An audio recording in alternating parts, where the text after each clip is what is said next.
Je suis spécialisé sur un créneau régional, tout ce qui est culture, histoire, patrimoine et langue, au pluriel, de Bretagne, à savoir le gallo et le breton. Alors je n'édite pas forcément des choses en breton ou en gallo, parce qu'en breton il existe déjà beaucoup de monde qui le font mieux que moi. En gallo, c'est vrai qu'avec Rue des Scribes, nous sommes les deux principaux éditeurs. Et il y a aussi les émoleries du Sorgard, l'associatif. Alors c'est surtout que vous avez, il faut le souligner, vous avez publié le chef-d'œuvre de la littérature galaise. Quand on dit qu'on n'a pas de littérature en gallo, c'est tout à fait faux. Les Brasses de la vie en 3 tomes, qui sont vraiment ce qui se fait de mieux, on peut le dire, au niveau de la langue galaise. Bah, disons que c'est vrai que c'est pas trop difficile d'être, vous dites le meilleur, j'irai pas jusqu'à là, mais d'être bien placé en ce sens où il y a peu de production parce que le marché est aussi peu développé. Contrairement aux Bretons où les gens ont été éduqués de très longue date, par exemple en suivant le catéchisme à l'époque du début du XXe siècle et autres en breton, en gallo il ne s'est pratiquement rien passé, quoi. La langue restait vraiment au sein de la famille.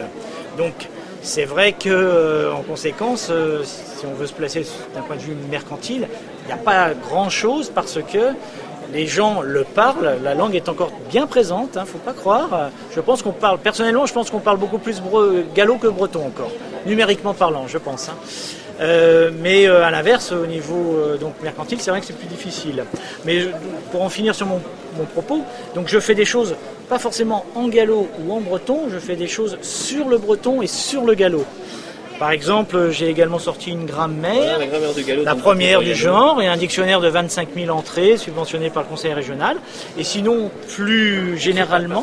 Patrick Doriano, excusez-moi je vous coupe, mais Patrick Doriano, quand même quelqu'un qui est le spécialiste aussi de la langue galaise, au niveau de sa grammaire, au niveau de son vocabulaire. C'est quand même, pour moi, c'est pas parce que c'est un de mes, entre guillemets, auteurs, pour moi c'est un grand monsieur, c'est quelqu'un de discret, et c'est quelqu'un qui maîtrise son sujet, qui a les ans de naissance, qui a aussi une maîtrise de breton. Alors sinon, effectivement, ce que je voulais souligner, je suis spécialisé en patrimoine. Alors, vous avez par exemple l'inventaire du patrimoine jacquaire sur les 5 départements bretons. La Bretagne telle qu'elle existe, il n'y en a pas d'autres, on est bien d'accord. Un livre sur la Pietà, sur les ossuaires, et puis sinon toute une petite collection sur la matière celtique. Donc tout ce qui concerne le bardisme, la tradition, les écritures celtiques, les langues celtiques. Philippe Jouette, qui est l'école pratique des hautes études, m'a fait un livre sur la symbolique celtique. Alors c'est pas du tout l'ésotérisme, c'est pourquoi certains chiffres reviennent régulièrement dans la tradition celtique, dans la mythologie, etc. On est dans la science là. Voilà, c'est des choses assez ardues quand même, quoi. Et puis après, j'ai dit ce qui me plaît, parce que j'ai un feeling avec les auteurs. C'est pas forcément pour faire des ventes à tout casser, c'est vrai que ça ferait peut-être du bien au porte-monnaie, mais en même temps c'est parce que le courant passe bien avec les auteurs, et puis parce que je me dis qu'il y a certains travaux qui ne peuvent pas rester lettres mortes.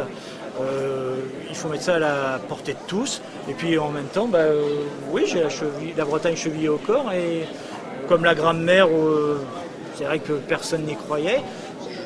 Moi, je me dis qu'un tel ouvrage ne doit pas rester dans un tiroir, voilà. Donc il faut oser. Tout à fait. On a aussi, vous avez réédité le Tunodo, oui, un exemple qui montre la langue bretonne à différents niveaux de langage, notamment le niveau argotique aussi. Tout à fait. Dans la même collection, j'en profite à paraître sous peu. Là, vous avez ce qu'on appelle le bon à tirer. Vous avez une histoire de la langue bretonne d'un point de vue de l'évolution des graphies. Donc à partir du vieux breton jusqu'au dictionnaire contemporain. On va voir quelle est l'évolution au niveau de la phonétique, au niveau de la graphie, au niveau de la sémantique, du sens donc, des différents mots. Et l'auteur est Albert Deshaies, qui est quand même l'auteur du dictionnaire étymologique du breton, de dictionnaire de travaux sur les noms de lieux, les noms de personnes, les prénoms. Donc ça paraît sous peu, voilà.